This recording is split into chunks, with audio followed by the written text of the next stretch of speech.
Welcome to Summary Secrets, your daily personal growth companion. In today's video, we'll be uncovering the top lessons from The 1 Minute Manager by Kenneth H. Blanchard and Spencer Johnson. If you're ready to unlock the secrets within this book and gain valuable insights, let's dive right in. Lesson 1. The importance of setting clear goals and expectations for employees. As a manager, it is crucial to set clear goals and expectations for your employees. This helps them understand what is expected of them and what they need to achieve. Without clear goals, employees may feel lost and unsure of what they should be working towards. For example, imagine you are a manager of a sales team. You want your team to increase sales by 20% in the next quarter. If you don't communicate this goal to your team, they may not know what they need to do to achieve it. However, if you set this goal and communicate it clearly, your team will know what they need to work towards and can focus their efforts accordingly. Setting clear goals also helps you measure progress and success. If you don't have clear goals, it's difficult to know if your team is making progress or if they are meeting expectations. By setting clear goals, you can track progress and adjust strategies as needed to ensure success. Overall, setting clear goals and expectations is essential for effective management. It helps employees understand what is expected of them, allows you to measure progress and success, and ensures everyone is working towards the same objectives. Lesson 2. The value of providing frequent and specific feedback to employees. As a manager, you should understand the importance of providing frequent and specific feedback to your employees. This helps them to understand their strengths and weaknesses, and to improve their performance. When you provide feedback, you should be specific about what the employee did well and what they need to improve on. This helps them to understand what they need to do differently in the future. For example, if an employee did a great job on a project, you should tell them specifically what they did well. You might say something like, "I really appreciated the way you organized the project and kept everyone on track. Your attention to detail was impressive." This feedback is specific and helps the employee understand what they did well. On the other hand, if an employee made a mistake, you should also be specific about what they need to improve on. You might say something like, "I noticed that you missed a few important details in your report. In the future, please make sure to double-check your work before submitting it." This feedback is also specific and helps the employee understand what they need to do differently in the future. Providing frequent and specific feedback is important because it helps employees to understand their strengths and weaknesses, and to improve their performance. It also helps to build trust between you and your employees, as they know that you are invested in their success. So, make sure to provide feedback regularly and be specific about what your employees are doing well and what they need to improve on. Lesson 3. The benefits of catching employees doing things right and praising them for their efforts. Recognizing and praising employees for their good work is a powerful tool for motivating and retaining them.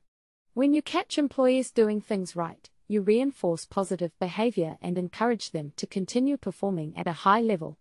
This creates a culture of excellence and fosters a sense of pride and ownership in their work. For example, if an employee completes a project ahead of schedule or goes above and beyond to help a customer, acknowledging their efforts can boost their confidence and morale. This can lead to increased productivity, better teamwork, and a more positive work environment. On the other hand, if you only focus on correcting mistakes and pointing out flaws, employees may feel discouraged and undervalued. This can lead to disengagement, low morale, and high turnover rates. By catching employees doing things right and praising them for their efforts, you can create a more positive and productive workplace culture. This can lead to better employee retention, increased job satisfaction, and ultimately, better business results. Lesson 4.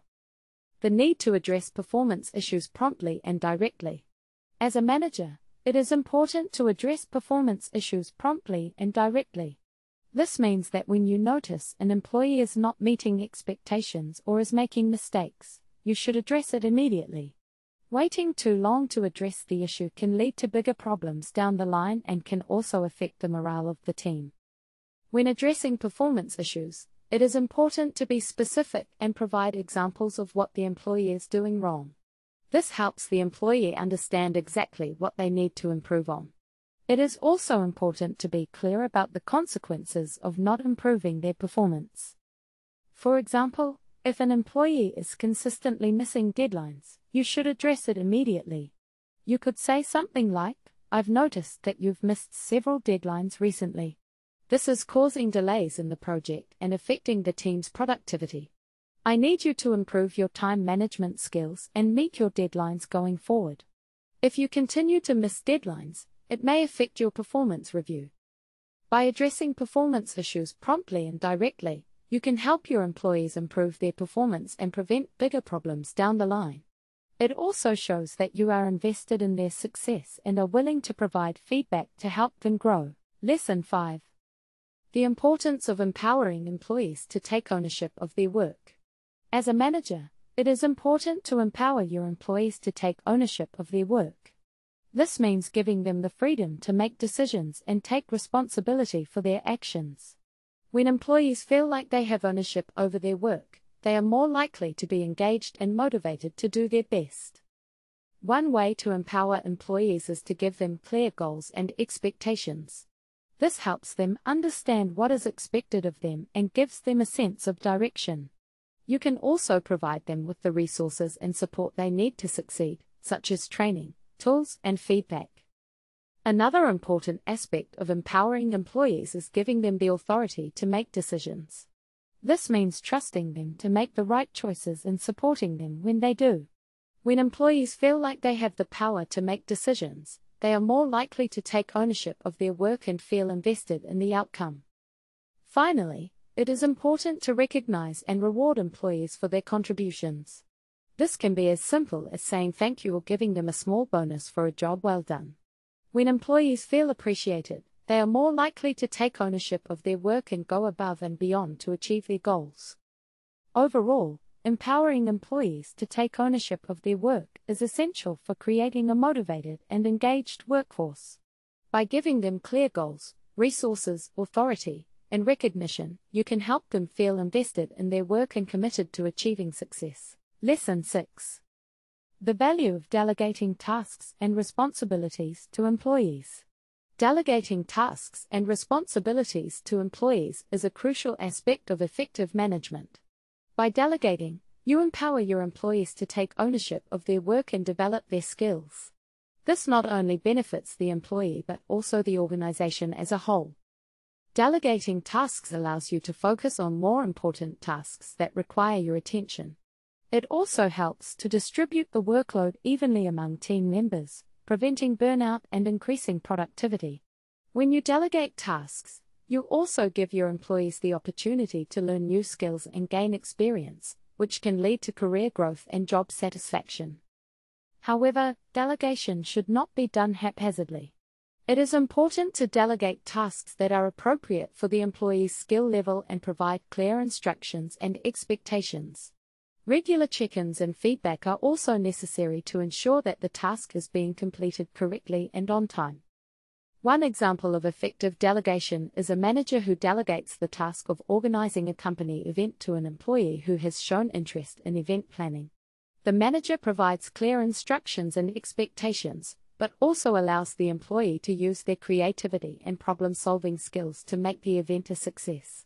This not only takes the workload off the manager but also allows the employee to develop their skills and gain recognition for their work. In conclusion, delegating tasks and responsibilities to employees is a valuable tool for effective management. It allows for a more efficient distribution of workload, empowers employees to take ownership of their work, and provides opportunities for skill development and career growth. Lesson 7. The benefits of using a situational leadership approach to management. Using a situational leadership approach to management can bring numerous benefits to both the manager and the team. By adapting your leadership style to fit the situation and the needs of your team members, you can increase their motivation, productivity, and job satisfaction. For example, if you have a team member who is new to the job, they may need more guidance and direction from you. In this situation, Using a directive leadership style can help them feel more confident and capable in their role. On the other hand, if you have a team member who is experienced and skilled, they may benefit more from a supportive leadership style that allows them more autonomy and encourages them to take ownership of their work. By using a situational leadership approach, you can also build stronger relationships with your team members. When you take the time to understand their individual needs and preferences, you can tailor your leadership style to better support them. This can help to foster trust, respect, and open communication between you and your team members. Overall, using a situational leadership approach can help you to be a more effective and adaptable manager, while also empowering your team members to reach their full potential. Lesson 8. The need to balance results and relationships in management. As a manager, you need to balance the results you want to achieve with the relationships you have with your team. Focusing solely on results can lead to a toxic work environment where employees feel undervalued and overworked. On the other hand, prioritizing relationships over results can lead to a lack of productivity and accountability. To find the right balance, you need to communicate clearly with your team about your expectations and goals. You should also take the time to build relationships with your employees, getting to know them on a personal level and showing that you care about their well-being. For example, if you have a team member who is struggling to meet a deadline, you could take the time to understand why they are struggling and offer support and resources to help them succeed. By doing so, you are showing that you value their work and are invested in their success. Ultimately, balancing results and relationships requires a willingness to be flexible and adaptable. You need to be able to adjust your approach based on the needs of your team and the goals of your organization. By finding the right balance, you can create a positive work environment where employees feel valued and motivated to achieve their goals. Lesson 9. The importance of building trust and rapport with employees. As a manager, it is crucial to build trust and rapport with your employees. When your employees trust you, they are more likely to be open and honest with you, which can lead to better communication and collaboration. Additionally, when you have a good rapport with your employees, they are more likely to feel comfortable coming to you with any issues or concerns they may have. One way to build trust and rapport with your employees is to be transparent and honest with them. If there are changes happening within the company, be upfront about them and explain why they are happening. This will show your employees that you value their input and that you are willing to be open with them. Another way to build trust and rapport is to show your employees that you care about them as individuals. Take the time to get to know your employees on a personal level and show an interest in their lives outside of work. This can help to create a sense of community within the workplace and can lead to a more positive work environment. Finally, it is important to follow through on your promises and commitments. If you tell your employees that you will do something, make sure that you follow through on it. This will show your employees that you are reliable and trustworthy. Overall, building trust and rapport with your employees is essential for creating a positive work environment and for fostering open communication and collaboration. By being transparent, showing that you care, and following through on your commitments, you can build strong relationships with your employees that will benefit both them and the company as a whole. Lesson 10. The value of continuous learning and improvement in management. As a manager, it is important to recognize that learning and improvement are ongoing processes. You should always be seeking out new knowledge and skills to enhance your abilities and better serve your team. This can involve attending workshops, reading books, or seeking out mentorship from more experienced colleagues. Continuous learning also means being open to feedback and criticism. You should be willing to listen to your team's concerns and suggestions, and use this information to make positive changes in your management style. By constantly striving to improve, you can create a more productive and positive work environment for everyone involved. One example of the value of continuous learning can be seen in the field of technology. As new software and tools are developed, it is essential for managers to stay up to date on these advancements in order to effectively lead their team. Without this ongoing education, a manager may struggle to keep pace with the changing landscape of their industry. Another example can be found in the area of communication. As a manager, It is important to be able to effectively communicate with your team members, clients, and stakeholders. By continuously learning and improving your communication skills, you can build stronger relationships and avoid misunderstandings that can lead to conflict. In summary, the value of continuous learning and improvement in management cannot be overstated. By embracing this mindset, you can become a more effective leader and create a more positive work environment for your team. Thank you for watching Summary Secrets, your daily personal growth companion. If you found these lessons insightful, don't forget to hit the like button and subscribe for more condensed wisdom. Stay tuned daily for more.